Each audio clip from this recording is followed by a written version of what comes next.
All right, how's it going? So today we're going to be talking about using leverage to amplify returns, some of the risks associated with it, and then some pros and cons on how to underwrite leverage using the MogulTool spreadsheet. So the scenario for today is going to be a $1.75 million purchase price property in a 5.5 cap market.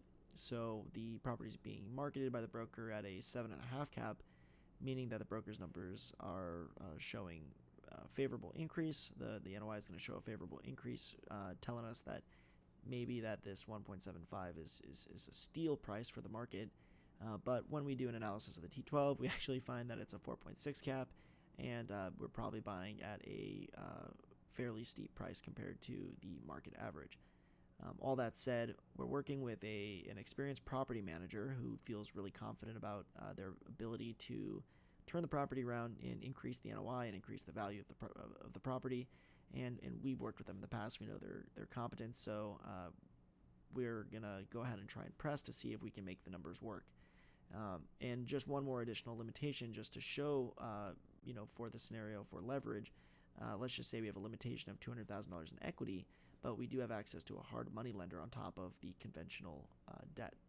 So what we'll do is we'll go into the MogulTool spreadsheet, and what we'll do is put in a $1.75 million purchase, and then we've got a purchase cap rate of 4.6. And again, this is populated from the financial analysis tab in the trailing 12 numbers. The NOI of $80,500, $1.75 million purchase. That is a cap rate of 4.6.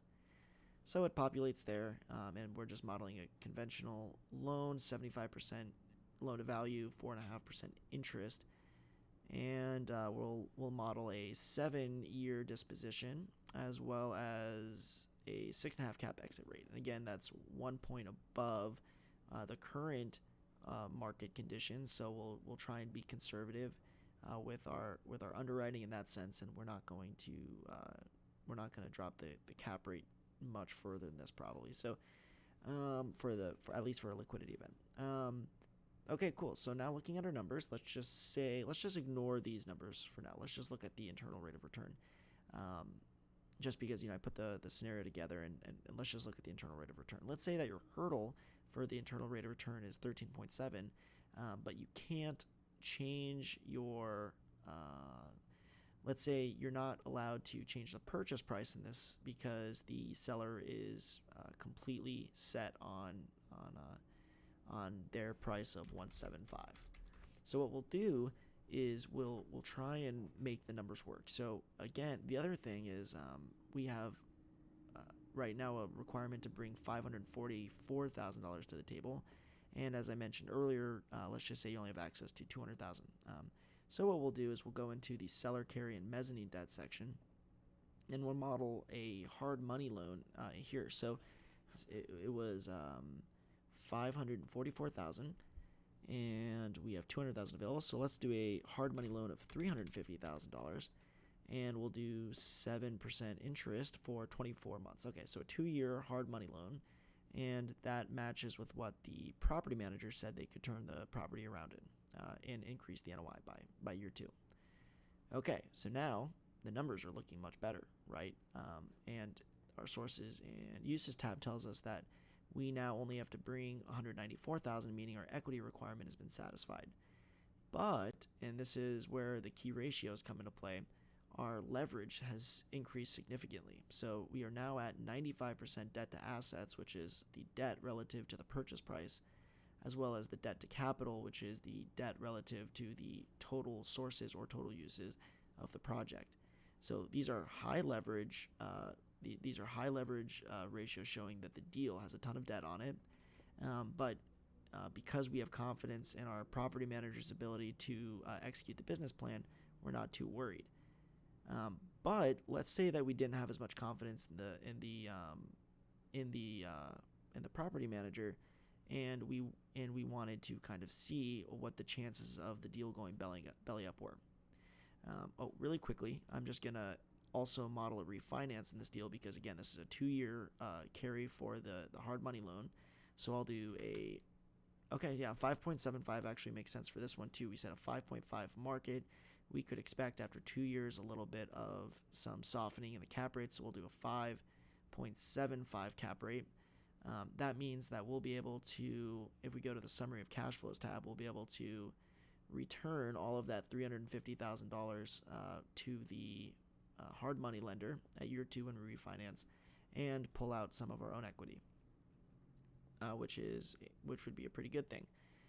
Again, these numbers look great, but we also want to see like how sensitive they are. So what we can do is use the sensitivity analysis tool to determine how sensitive these numbers really are. So right now, in a 100% normative model where everything is going according to plan, things look okay. But what we want to do is see what the minimum we would, assuming a 5% variation, and the way that variation is incorporated into the spreadsheet is in the financial analysis. When you select the sensitivity analysis, the spreadsheet automatically will increase all of the good stuff and decrease all the bad stuff in the growth model, and then the inverse, it'll decrease all the good stuff and increase all the bad stuff in the stress model according to the weightings that you give it inside of the dashboard. So in this case, we're just going to model a here's what we'll do. We will do 1 minus the stress. So this is going to be 1 minus the stress, and then we'll do a goal seek to figure out what the minimum amount of what the minimum stress we can take is on this deal using a 5% variation to just break even, meaning that we barely are able to pay back our full loan. So we'll change this number, the return of capital, this is a formula, to a value of 0 by changing this stress value. So we'll press OK. Okay, so what that tells us is that we can accept a 42% stress using a 5% variation, and we'll just break even on this deal. Now, this also adjusts the cap rate.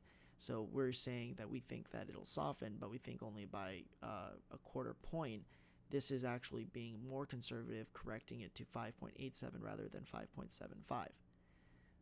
So we're still able to underwrite the deal, and so long as this meets get a solid return out of it.